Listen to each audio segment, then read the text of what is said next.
Solve the following algebraic equation, meaning find the value of x.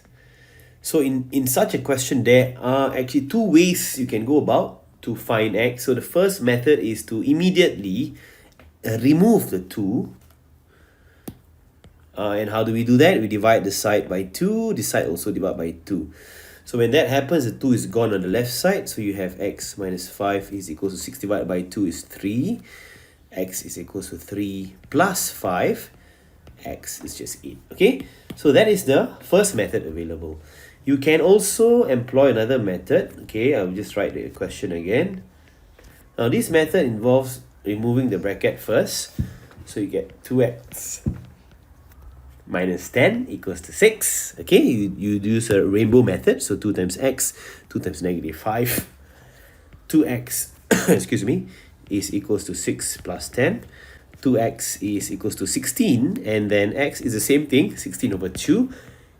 X is 8. Okay, so you have two methods to solve this question. Thank you.